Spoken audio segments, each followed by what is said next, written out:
I opened the day trying to fit to the format that Troy asked us to open, which is based on discussion.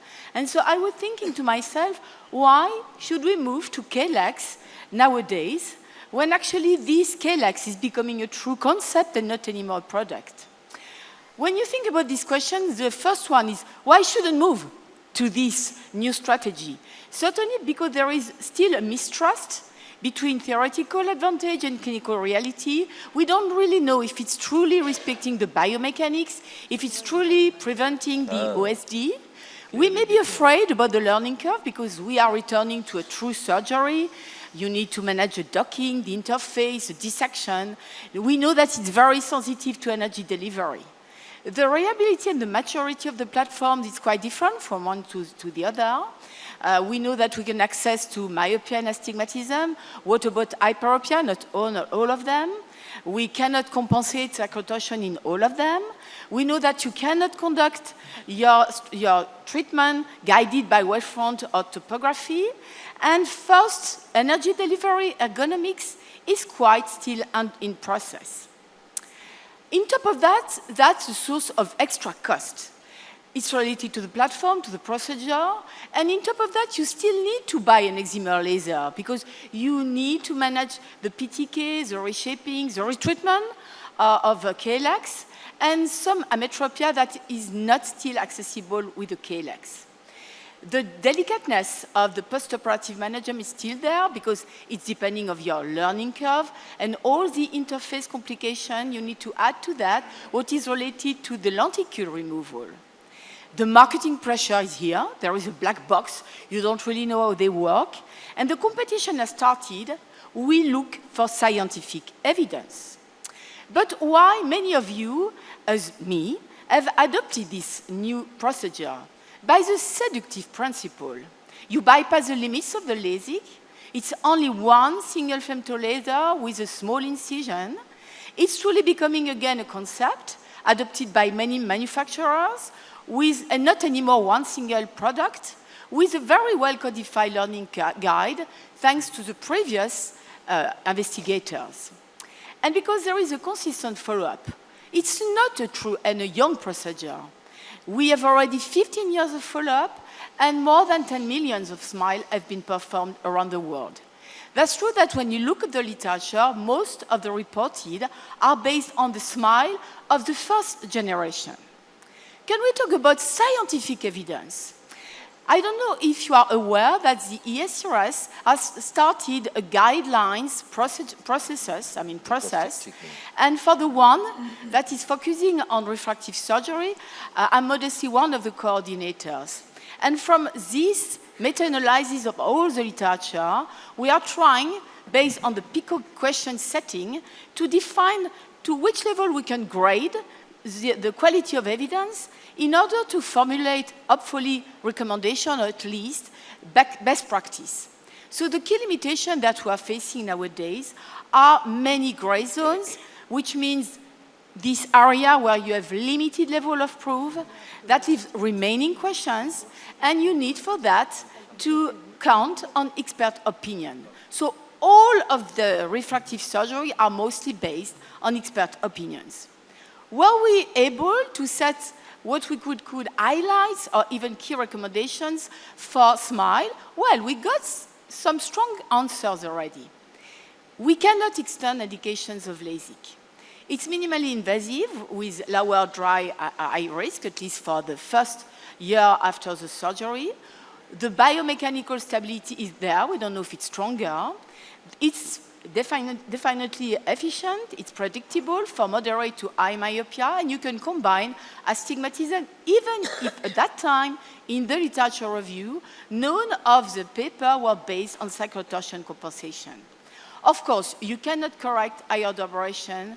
There is a learning curve, and it's not suitable today to irregular cornea, and you cannot go up to the level of customized profile. We count very much on the improvement for astigmatism with the arrival of cyclotorsion compensation. But up to -8, up to an astigmatism of 4 diopters, and even better, if you have a chance to have an access to hyperopia like on the SMILE platform, you can go up to +6 diopters for hyperopia and +4 for combined astigmatism. You still need to respect the criteria in terms of thickness, and so that's why we still have some gray zones. There is a decrease in the risk of postoperative dry eye only for the first year. For the theoretical biomechanical, we don't have the proof. That's why we cannot today recommend, for instance, adjunctive cross-linking in risky cornea. There is no enough evidence for that. For the hyperopic KLex, it's still very sparse data because it's only one platform and 2 papers. The retreatment is still a subject of debate. There is no consensus, and we can open this discussion today. Should we combine PRK and mitomycin? For sure, mitomycin. Should we convert to LASIK? Is there maybe a combination possible then after with phakic IOL?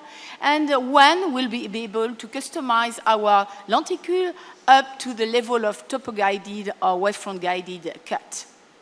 But what did we learn? We learned definitely that when you look with the confocal microscopy, it's in favor of nerve regeneration compared to LASIK.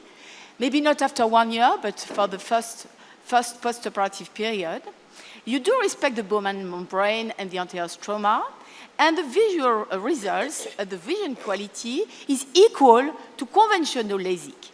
There is a small differences when you go to the comparison with wavefront-guided LASIK, for instance, but it's already there. The learning curve definitely is something that we need to keep in mind. It's conditioned by the energy setting, by your hand as a surgeon, but all of that conditions definitely the timing for recovery. The machine option makes difference. The way they offer you a proper and reproducible energy setting, the control of cyclotorsion or not, the access or not to, for instance, hyperopia. But again, keep in mind that the literature so far is not based on the new generation. In terms of education, you already defined the threshold. The efficacy, again, is there. The stability is equal, the same than predictability. And the safety is equal as well, even if at that time, we were not using cyclotorsion compensation. The complication, you need to put together that what is coming from the cut, from the interface, and in addition of that, of course, the dissection. But now we do have some optimization of the technique. 4 platforms will be described to you this morning. We know that we have ergonomics improvement, a better control energy delivery, cyclotorsion compensation on all the new machines, and finally, an access to all ametropia very soon. I just wanted, on one side, to share my experience with the comparison of the seal from the ELITA platform from G&G with the SMILE 800, the second generation coming from Zeiss. And as you can see here, in 2 groups, on a prospective study, we were able to show that the predictability actually was in favor of the second platform, which is still on progress in terms of ergonomics, for instance. Same performance for astigmatism, same efficacy, same level of satisfaction with a high-skilled surgeon, and the time of recovery was the same. So that's definitely why we can assume that tomorrow we're going to talk on KLex and not on space physics of platform. Even if I say that, we still have some competition between platforms, and it's on this kind of feature that you need to look for. The economy, maybe faster, easy docking, access to imetropia in favor of Visumax. The ELITA, I have no conflict of interest in any of them.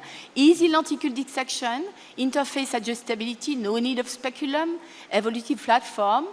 And if you go for disadvantages, maybe you have more tissue bridges with a SMILE compared to this silk. You will see the reason with this flat head that make the dissection easy.